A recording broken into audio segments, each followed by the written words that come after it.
Hello guys, नमस्कार। आज हम लोग इस वीडियो में क्लास 9th का बिहार बोर्ड क्लास 9th का चैप्टर 1 पढ़ेंगे, जिसका नाम है भौगोलिक खोजें। इस वीडियो को शुरू करने से आपको पहले बता दें कि इस वीडियो का पार्ट 1, इस चैप्टर का पार्ट 1 बनाया गया है वीडियो। तो आप इस चैनल के प्लेलिस्ट में जाकर, हिस्ट्री के प्लेलिस्ट में जाकर आप उस वीडियो को देख लीजिए, ठीक है। इसमें आज हम लोग भौगोलिक खोजों के परिणाम से शुरू करेंगे इस वीडियो को पढ़ने के लिए। तो आप पहले के वीडियो को देख लें ताकि इस चैप्टर को आपको समझने में किसी प्रकार का परेशानी ना हो। अगर आपको कोई परेशानी होता है, प्रॉब्लम होता है, आप कमेंट करके उस क्वेश्चन को पूछ सकते हैं। आज का टॉपिक है भौगोलिक खोजों के परिणाम। मतलब कि जो नए नए यूरोप वाले देशों ने जो नए नए जगहों की खोज की, तो उसके बाद क्या हुआ, ठीक है। उन खोजों के बाद क्या हुआ, आखिर परिणाम क्या निकला। तो देखिए, भौगोलिक खोजों के कुछ अच्छे परिणाम भी निकले, ठीक है। मतलब रिजल्ट कुछ अच्छा भी आया और कुछ ख़राब भी आया, ठीक है। तो आज इस टॉपिक में उसी को देखेंगे कि क्या अच्छा हुआ, क्या ख़राब हुआ, ये भौगोलिक खोज के कारण। देखिए, कह रहा है कि भौगोलिक खोजों के परिणाम काफ़ी दूरगामी और महत्वपूर्ण साबित हुए। इस घटना ने पहली बार लोगों को संसार के एक बृहद भूखंड से परिचित कराया, जो लोग पहले से जान नहीं रहे थे, ठीक है। उस जगह, उस जहाँ लोग रह रहे थे, उस जगह को जान रहे, नया नया उनका परिचय हुआ नई नई जगहों से। और विश्व के देश एक दूसरे के क्या हुए, संपर्क में आए, एक दूसरे से मिले। एशिया और यूरोप की विभिन्न सभ्यताओं का जो पहले से विलग थी, परस्पर संपर्क स्थापित हुआ। तो ये क्वेश्चन बताइए कि एशिया का सबसे बड़ा देश कौन है। क्षेत्रफल की दृष्टि से एशिया का सबसे बड़ा देश कौन है। ये जो महादेश है एशिया, ये विश्व का सबसे बड़ा महादेश है। विश्व का सबसे बड़ा महादेश एशिया है। तो एशिया महादेश का सबसे बड़ा देश कौन है, तो चाइना है, ठीक है। जो भारत का पड़ोसी है चाइना, चीन। नए देशों की खोजों के द्वारा न केवल नए उपनिवेशों के साथ व्यापार करने को प्रोत्साहन मिला, वरन उन्होंने वहां अपनी सभ्यता, संस्कृति, धर्म एवं साहित्य का प्रचार प्रसार करने का भी प्रयास किया। ये क्या हुआ, भौगोलिक खोज का परिणाम हुआ। यूरोप वाले देश क्या किए, दूसरे जो जगह, नए नए जगह पता किए, उसको अपने वहाँ पर अपना राजनीतिक शासन चलाने लगे, वहाँ का आर्थिक शोषण करने लगे। तो उसी को उपनिवेश कहते हैं। जैसे भारत भी उपनिवेश था, ठीक है। भारत भी उपनिवेश था किसका, इंग्लैंड का। अमेरिका भी उपनिवेश था, ठीक है, किसका, इंग्लैंड का। के साथ साथ व्यापार करने को प्रोत्साहन मिला। भौगोलिक खोज से क्या हुआ, व्यापार बढ़ा, ठीक है, व्यापक रूप से बढ़ा। वरन उन्होंने वहाँ अपनी सभ्यता, संस्कृति को क्या किए, वहाँ पर भेजे, प्रसार हुआ, उसका प्रचार हुआ। धर्म एवं साहित्य का प्रचार प्रसार करने का भी प्रयास किया गया। परंतु इसका नकारात्मक प्रभाव, यानी नकारात्मक का मतलब अच्छा नहीं, यूरोपीय उपनिवेशवाद के रूप में उभर कर सामने आया। अब बहुत सारे यूरोप वाले देश क्या करने लगे, नए नए जगहों की खोज करके उस पर अधिकार किए, अपना राजनीतिक शासन चलाने लगे, आर्थिक शोषण करने लगे। अपनी विकसित एवं भौतिक आवश्यकताओं के निमित्त इन्होंने उन देशों का शोषण किया, ठीक है। मतलब वहाँ से धन लाने लगे किया, जो यूरोपीय देशों के उपनिवेश थे। भौगोलिक खोजों के परिणाम निम्न रूपेण स्पष्ट किए जा सकते थे। अब देखिए, भौगोलिक खोज के परिणाम कौन कौन हुए। तो यहाँ पर देखिए दिया हुआ है, व्यापार वाणिज्य पर प्रभाव, औपनिवेशिक साम्राज्य का विकास, वाणिज्यवाद का विकास, ईसाई धर्म एवं पश्चिमी सभ्यता का प्रसार, दास व्यापार का विकास, भ्रांतियों का अंत एवं भौगोलिक ज्ञान में वृद्धि। ये क्या है, भौगोलिक खोज के परिणाम है।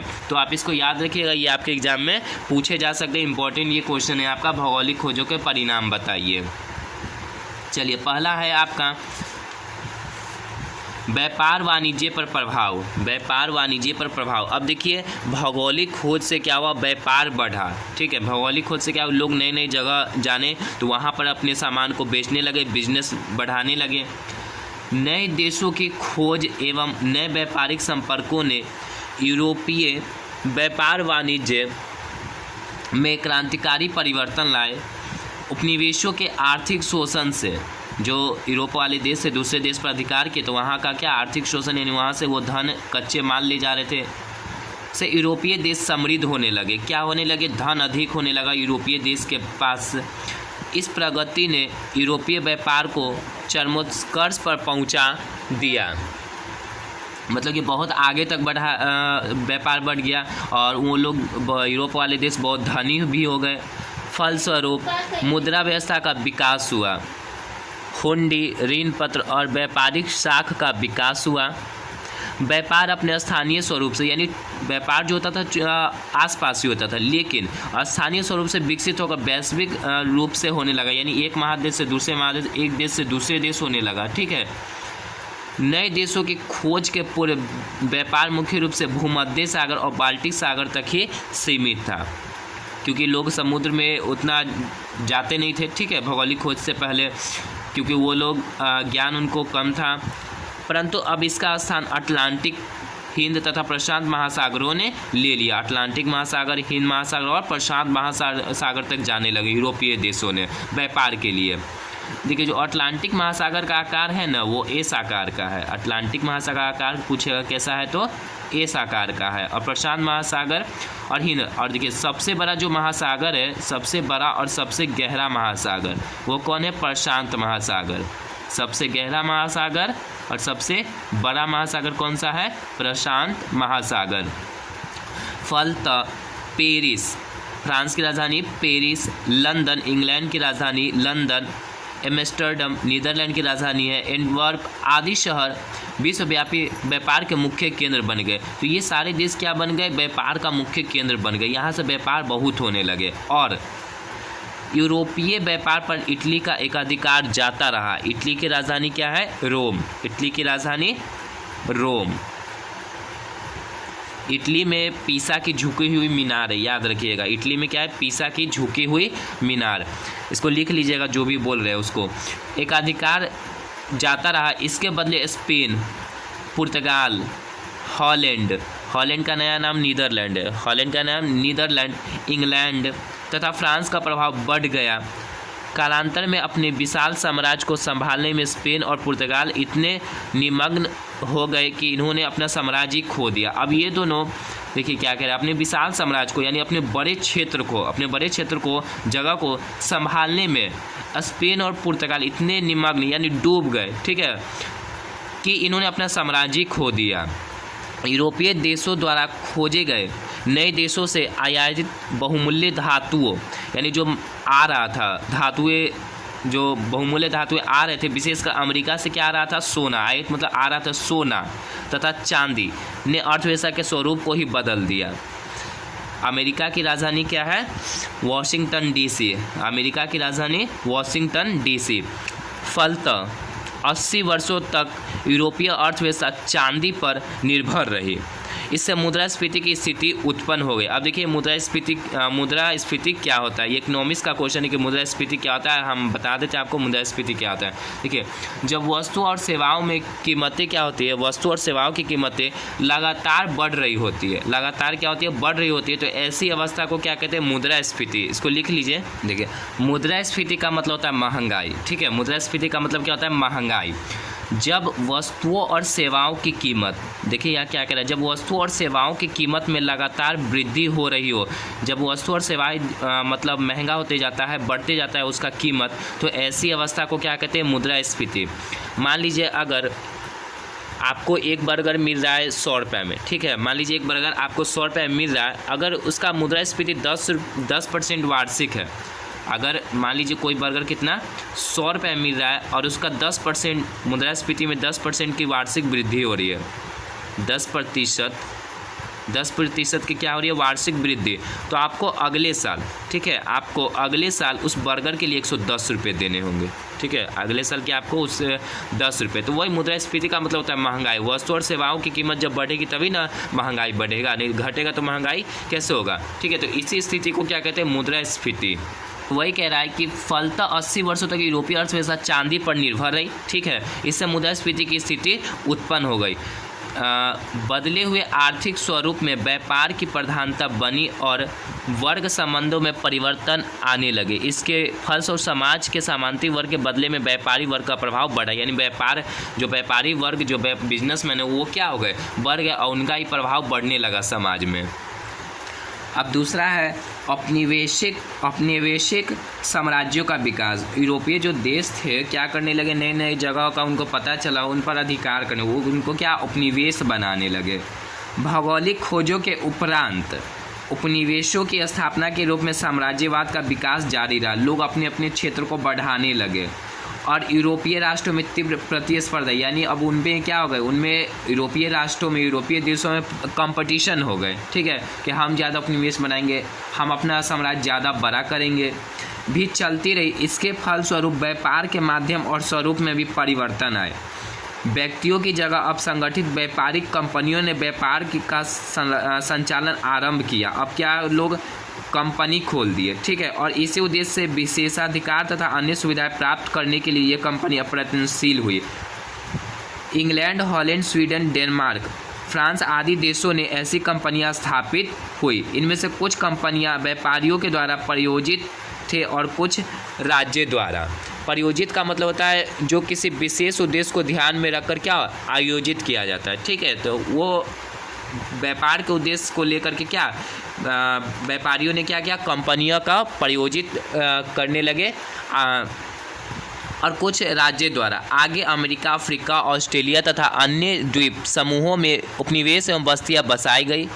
प्रारंभ में पुर्तगाल और स्पेन उपनिवेश स्थापित करने में अग्रणी रहे, यानी आगे रहे। कौन कौन, स्पेन और पुर्तगाल, ये दोनों उपनिवेश बनाने में, स्थापित करने में आगे, मतलब नए नए जगहों को अपने अंडर में लेने लगे। परंतु 16वीं सदी के अंत तथा 17वीं सदी के प्रारंभ में फ्रांस भी शामिल हो। अब इसमें फ्रांस भी आगे निकलने लगा, ठीक है, उसको भी इसमें अपने साम्राज्य को बड़ा करने में वो भी लग गया। देखिए पीला बॉक्स में भारत में यूरोपीय कंपनियों की स्थापना, ये वेरी इंपॉर्टेंट है, भी आई है ये, भारत में यूरोपीय कंपनियों की स्थापना। तब पुर्तगालियों का आगमन कब हुआ था, 1458, वास्को डी गामा आया। अंग्रेजी ईस्ट इंडिया कंपनी की स्थापना 1600 में हुआ।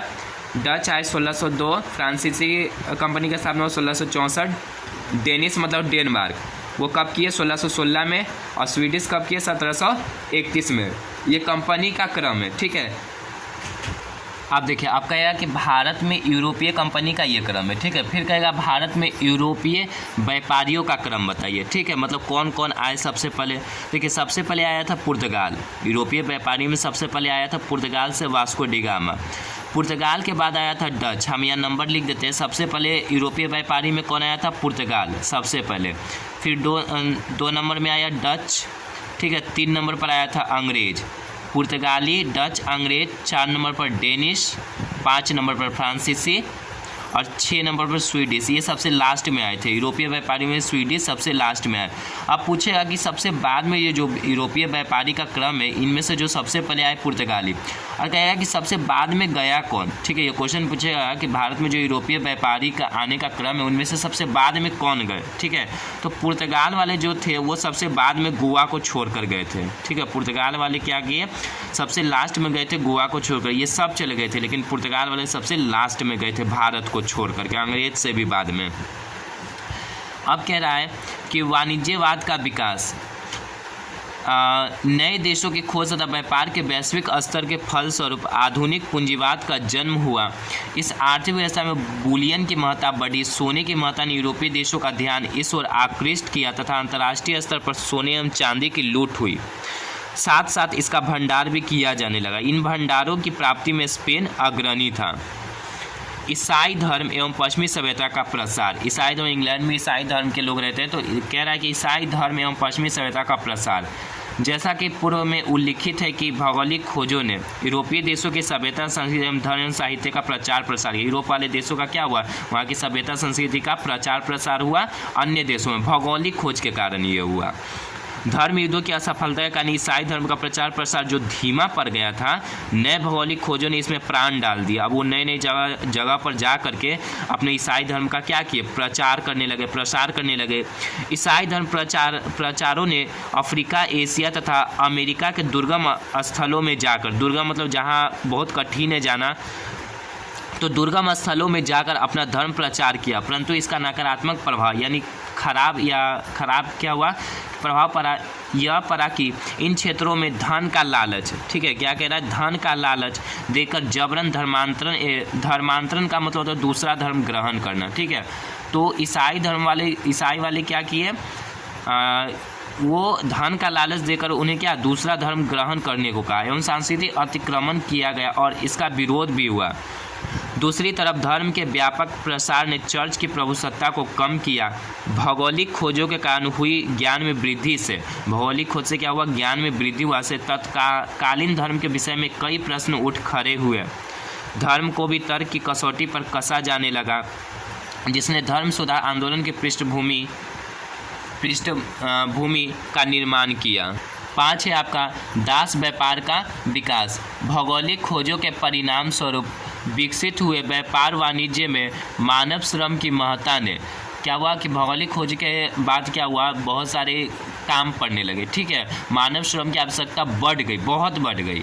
मानव श्रम की महत्ता की दास व्यापार को प्रोत्साहित किया। दास व्यापार का मतलब होता है दास यानी सेवक को बेचा गया, मतलब आदमी जो सेवक होते उन्हें बेचा, उनका व्यापार करने लगे। ये भौगोलिक खोज का, तो बताइए ये अच्छा है, ये तो खराब हुआ, ये तो नकारात्मक प्रभाव हुआ।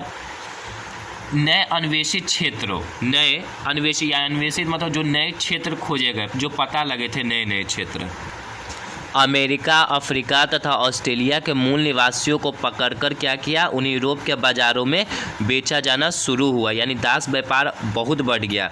आरंभ में गुलामों का व्यापार व्यक्तिगत स्तर पर था, किंतु 16वीं शताब्दी के अंत में इसने बाकायदा व्यापार का रूप धारण कर लिया, यानी ये बहुत बढ़ गया। इन गुलामों से जंगल को काटने, तो ये जो दासों को बेचा जाता था, व्यापार किया जाता था, उनसे कौन सा काम लिया जाता था, जंगल को काटने का काम, खेती करने, सड़क बनाने, जहाज़ों में ईंधन झोंकने आदि कठिन कार्य करवाए जाते थे दासों से, तथा इन पर अमानवीय बर्बर अत्याचार, यानी इनके साथ जो व्यवहार किया जाता था वो जानवरों की तरह किया जाता था। इस प्रकार भौगोलिक खोजों का यह नकारात्मक परिणाम था, ठीक है। इसने तथाकथित सभ्य एवं विकसित लोगों द्वारा अविकसित भोले वाले एवं कमज़ोर लोगों का शोषण किया जाने लगा। तो ये क्या था, भौगोलिक खोज के नकारात्मक परिणाम निकले। अब कह रहा है भ्रांतियों का अंत एवं भौगोलिक ज्ञान में वृद्धि। भौगोलिक खोजों ने भौगोलिक ज्ञान के संदर्भ में व्याप्त भ्रांतियों को तोड़ने का कार्य किया, यानी जो व्यक्ति नहीं जान रहे थे, ठीक है, जो झूठ था, उनको ज्ञान कम था, तो वो ज्ञान क्या बढ़ा भौगोलिक खोज से। इससे चर्च द्वारा प्रसारित अवधारणाओं पर उंगली उठने लगी। कालांतर में यह यूरोप में धर्म सुधार आंदोलन का कारण बना। नए गोलार्ध के आविष्कार से यूरोप की क्षुद्रता और दुनिया की महत्ता की अभूतपूर्व जानकारी ने देखिए, अभूतपूर्व का मतलब है जो पहले न हुआ हो, ठीक है, तो अभूतपूर्व जानकारी ने मनुष्य को नए नए आविष्कारों के रास्ते पर खड़ा कर दिया। इसका संदेश स्पेनिश सिक्के सामने और भी है से स्पष्ट होता है। बढ़े हुए सामुद्रिक गतिविधियों ने, यानी समुद्र में जो गतिविधि, जो लोग जाने लगे समुद्र में, दिशासूचकी यंत्र का जो इस्तेमाल हुआ, अच्छे जहाज़ बने लगे, तो लोग क्या अपने जहाज़ को समुद्र में दूर तक उतारने लगे। समुद्री यात्राओं में उपयोगी विभिन्न उपकरणों जैसे कि नक्शे, कंपास, नक्षत्र प्रणाली आदि के विकसित होने का अवसर प्रदान किया। इससे संबंधित विद्वानों एवं पेशेवर वैज्ञानिकों के वर्ग का जन्म हुआ। कालांतर में इसी वर्ग ने पुनर्जागरण में महत्वपूर्ण भूमिका अदा की। अन्य परिणाम, अब देखिए भौगोलिक खोज का अन्य परिणाम क्या क्या हुए। भौगोलिक खोजों से विभिन्न प्रकार के नवीन फसलों का अंतर प्रायद्वीपीय आदान प्रदान हुआ। नवीन फसल यानी नए नए फसल, ठीक है, नए फसल का अंतर महाद्वीपीय आदान प्रदान हुआ, मतलब एक महाद्वीप का फसल दूसरे महाद्वीप में गया। जैसे यूरोप में कहवा कॉफ़ी को कहते हैं, कहवा को, तो कहेगा कि भारत में सबसे अधिक कॉफ़ी का उत्पादन किस राज्य में होता है, तो कर्नाटक में होता है, इसको कॉपी में लिख लीजिए। चाय, तो सबसे अधिक चाय असम में होता है। गन्ना, मक्का, आलू, तंबाकू, नील आदि नवीन वस्तुओं का प्रवेश हुआ तथा यूरोप के माध्यम से चाय, कॉफ़ी, तंबाकू, आलू का भारत जैसे देशों में आगमन हुआ, मतलब भारत में भी लाया गया। भारतीय फसल आम, गन्ना आदि दूसरे क्षेत्रों में गया। भारत से भी आम, गन्ना कहाँ, दूसरे महादेश देशों में गया। इस प्रकार कहा जा सकता है कि भौगोलिक खोजों ने विश्व की एक नई रूपरेखा सामने लाई। विचारों में परिवर्तन आए तथा वैज्ञानिक विचारों को मान्यताएं मिली। धार्मिक अंधविश्वास टूटने लगे। किस भौगोलिक खोज के कारण। दूसरी तरफ नए क्षेत्रों के अन्वेषणों तथा यानी नए नए क्षेत्रों का खोज तथा नवीन मार्गों की खोज के फल पूंजीवादी वाणिज्य और साम्राज्यवाद का विकास हुआ। इसने दुनिया का यूरोपीयकरण कर दिया। ये चैप्टर आपका समाप्त हुआ और आगे का वीडियो में आपको इसका प्रश्न उत्तर बताया जाएगा। ये वीडियो यहीं तक है। Thanks for watching my video. इस वीडियो को अपने दोस्तों, अपने साथियों, अपने दोस्त के पास शेयर करें एंड लाइक एंड सब्सक्राइब करें। थैंक्स।